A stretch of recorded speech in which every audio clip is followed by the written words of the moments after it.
श्रीराम समर्थ. स्वरूप ग्रंथाची किल्ली सद्गुरू स्फूर्ती जे लाभली, ते शुद्ध बुद्धी ठेविली प्रज्ञावंतांपुढे. परमचैतन्य सद्गुरू श्री काणे महाराज बेळगाव यांनी आत्मदर्शन या त्यांच्या पुस्तकात श्री समर्थ रामदास स्वामी यांनी लिहिलेल्या मनाचे श्लोकांचा गूढर्थ विशद केला आहे. त्यातील श्लोक क्रमांक 134 व 135 यांचा गूढर्थ आज आपण पाहू. श्रीराम. नसे गर्व अंगी सदा वितरागी, क्षमा शांती भोगी दया दक्ष योगी. नसे लोभना क्षोभना दैन्यवाणा, यही लक्षणी जाणिजे योगी राणा. श्रीराम. हे मना, जो आत्मरूप होऊन विज्ञानपदाला पोचला म्हणजे ज्ञानराशी झाली, त्याच्या ठिकाणी त्या भक्ताच्या अंगात अंतरात गर्व म्हणजे अभिमान, ताठा, अहंकार काही नसतो. तो सदोदित तिन्ही अवस्थेच्या ठिकाणी आत्मरूपात आत्मानंदात मग्न असल्यामुळे वितरागी झालेला असतो. अर्थात षड्रिपूंपासून तो निराळा असतो. क्षमादी षटक साधन संपत्तीच्या योगाने दैवी संपत्ती त्याला प्राप्त झालेली असते. त्यामुळे शांतिरूप आत्मारामाच्या भोगात आनंदात तो नेहमी दक्ष असतो व दया हे त्याचे ब्रीदच बनलेले असते.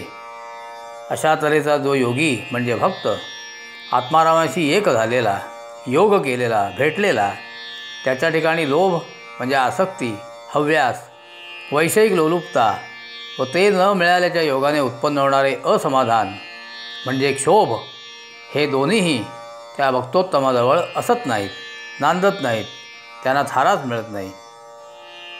तो बाहेरून जरी दैन्यवाणा भिकारी जरी दिसला, क्षणभर असला, तसा असेल असा जरी भासला, तरी आत्मलक्ष्मी संपन्न असा हा भक्त संसार म्हणजे जन्ममरण हे दैन्य, हीच दरिद्रता, हाच भिकारीपणा त्याच्या ठिकाणी असत नाही, तो राहतही नाही. त्यातून तो मोकळाच झालेला असतो.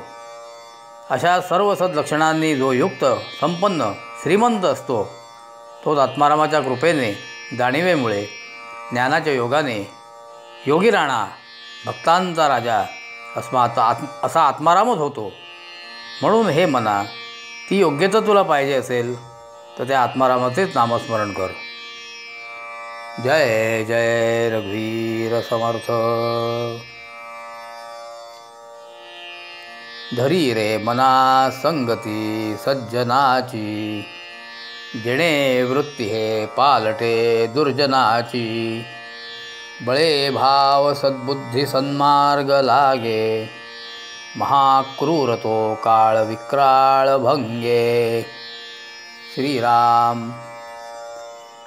हे मना, तुला जर स्नेह, संगत, मैत्री अशी या जगात कोणाची करायची असेल तर सज्जनाची म्हणजे सत्स्वरूपी आत्मारामाचे ज्यांना ज्ञान प्राप्त झाले आहे, ओळख पटली आहे, आत्मरूपाशी घरोबा जमला आहे, म्हणजे जे आत्मरूपच झाले आहेत, अशा जनांची, लोकांची, भक्तांची, दासांची खुशाल कर.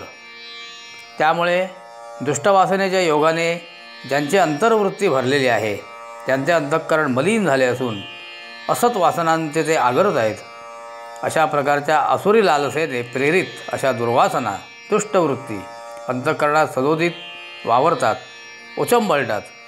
त्या वृत्ती, त्या भावना, ते विचार सत्स्वरूपी आत्मारामाची, त्याच्या भक्तांची भेट, संगत, मैत्री केल्यामुळे पालटतील, बदलतील. त्याच्या योगाने आपोआपच बलवान अशा सद्वासनांचा, प्रेमाचा, भक्तीचा सूर्योदय त्या सद्बुद्धीत, शुद्ध अंतःकरणात झाल्यामुळे मोहांधकार नाहीसा होऊन सहज सन्मार्ग दिसेल. म्हणजे सत्स्वरूपी आत्मारामाची प्राप्ती ज्या मार्गाने भक्तांनी करून घेतली व तोच मार्ग भावी लोकांसाठी त्यांनी शोधून काढला व स्वच्छ करून ठेवला, तोच हा नामस्मरणाचा मार्ग सर्व जगाला, जातीला खुला आहे. त्या खुला केलेल्या, घालून दिलेल्या मार्गाने नामस्मरण करीत जे जातील त्यांना आपोआपच त्यातील गोडी चाखायलाच मिळेल. अशी नामस्मरणातील गोडी चाखून त्यात रंगून गेल्यावर, मोहून गेल्यावर, भुलून गेल्यावर, लुब्ध झाल्यावर त्या गोडीचा गोडपणा मिष्टता, रुची, चव म्हणजे आत्मारामाची प्राप्ती त्याला घडेल.